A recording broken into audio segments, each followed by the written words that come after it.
Halo, jumpa lagi di channel Saham Online. Pada kesempatan kali ini kita akan membahas tentang indikator Money Flow Index.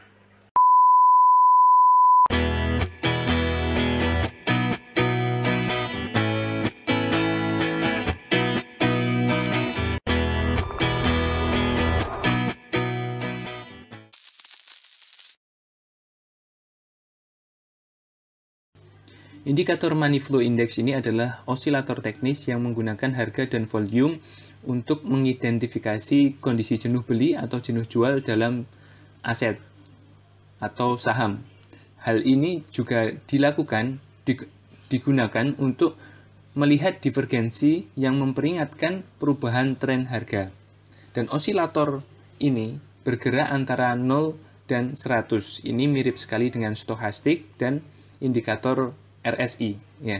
Tapi berbeda dengan RSI, Money Flow Index ini menggabungkan data harga dan volume sebagai lawan dari harga yang adil, ya. Untuk alasan ini, beberapa analis menyebut MFI ini sebagai the volume weighted RSI. Nah, seperti itu. Jadi mirip sekali nih. Money Flow Index ini mirip sekali dengan RSI. Cuman bedanya kalau RSI kan cuman berdasarkan harga saja, tapi kalau MFI ini memasukkan volume juga. Nah, seperti itu. Nah, bagi penganut analis teknis yang dia mengutamakan volume, maka MFI ini dianggap sebagai indikator yang jauh lebih baik dari RSI. Nah, seperti itu. Nah, ini yang ada di layar Anda sekarang ini adalah contoh indikator RSI, ya. Jadi di atas ini adalah pergerakan saham PTPP. Kita ngambil sampel studi kasus pergerakan harga saham PT Pembangunan Perumahan. Lalu kemudian di bawah ini adalah indikator MFI, indikator MFI yang disetting 14. Nah, ada beberapa hal yang perlu dipahami, yaitu yang pertama adalah indikator ini biasa digunakan dengan perhitungannya menggunakan 14 periode data. Perhatikan ini ada setting 14 ini. Ini standarnya dari yang buat seperti itu, ya. Pembacaan MFI ini jika di atas 80, di atas garis merah 80 ini, jika di atas ini kita sebut dengan overbought. Lalu jika MFI ini di bawah 20, maka itu dianggap oversold. Ya, di sini ada garis biru di angka 20, ini dianggap oversold. Overbought dan oversold tidak selalu berarti harga akan berbalik. Hanya saja harga mendekati tinggi atau rendah dari kisaran harga terbaru. Nah, ini penting. Jadi, sinyal beli dalam indikator MFI ini adalah ketika dia ada di oversold. Tapi ketika oversold, jangan beli langsung full posisi, tapi nyicil dulu, jadi perlahan, satu bagian seperti itu. Nah, begitu juga dengan ketika dia berada di area overbought, jadi tidak perlu langsung jual 100% gitu enggak, tapi dijual secara bertahap, karena ada kemungkinan dia akan naik sebentar untuk turun yang lebih dalam. Nah, semacam itu. Jadi, indikator MFI ini baik untuk bagi mereka yang suka nyicil-nyicil dulu masuknya, seperti itu. Jadi cukup berhati-hati. Dan perlu diketahui, indikator ini oleh pembuatnya, kreatornya, itu dia merekomendasikan tentang angka overbought ini di angka 90 dan oversold itu di angka 10.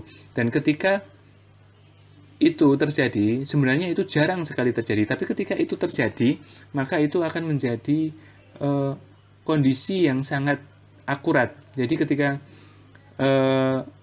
indikator MFI ini berada di angka di bawah 10, maka itu adalah benar-benar saat yang tepat untuk membeli. Jadi sangat akurat, jadi langsung beli saja, terus kemungkinan besar dia akan naik. Lalu ketika dia di angka di atas 90, maka itu langsung jual saja, maka kemungkinan besar dia akan langsung turun banyak, seperti itu. Paham ya? Itu jadi itu adalah kondisi beli di oversold sold dan kondisi jual di overbought. Nah,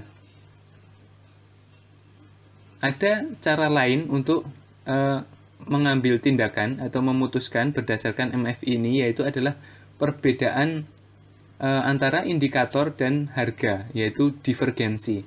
Perhatikan di gambar ini, garis hijau ini ditunjukkan bahwa harganya itu masih membuat higher high, artinya dia naik. Tapi di indikator MFI ini ternyata lower high. Nah, ini artinya apa? Artinya ini ada divergensi yang negatif, yang arahnya bearish. Nah, maka itu adalah saat yang tepat untuk menjual, ya, seperti itu. Jadi itu perlu untuk dipahami ya, hal semacam itu. Dan ada yang perlu digarisbawahi lagi. Jadi ketika saham ini pergerakannya sedang berada pada tren yang naik, maka penurunan walaupun sampai di bawah 20, lalu kemudian maka itu bisa menunjukkan itu adalah sebuah pullback saja, yang kemudian ketika dia naik maka tren naik itu akan tetap berlangsung sampai ke atas gitu. Nah, seperti itu. Nah, tapi ketika tren saham ini sedang dalam downtrend, maka indikator MFI ini juga bahkan sampai ke 70 atau 80. Tapi ketika dia turun, itu turunnya itu akan membuat turunan yang jauh lebih turun. Nah, kadang-kadang seperti itu. Jadi, penggunaan indikator MFI ini juga harus melihat bagaimana tren secara umum, tren saham itu secara umum, seperti itu.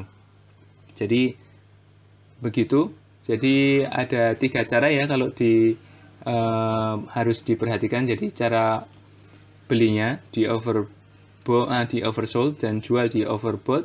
Lalu kemudian ada divergensi, lalu ada yang namanya pergerakan dalam tren tadi yang sudah kita jelaskan. Jadi itu harus 3 hal yang harus diperhatikan ketika menggunakan indikator MFI ini. Dan indikator MFI ini sekali lagi kami jelaskan bisa digabung dengan indikator-indikator lain yang juga bisa digunakan seperti itu. Biasanya memang digabung seperti itu. Jadi sekian dulu, jangan lupa like, subscribe, dan share. Sampai jumpa di pertemuan berikutnya dengan materi yang lainnya.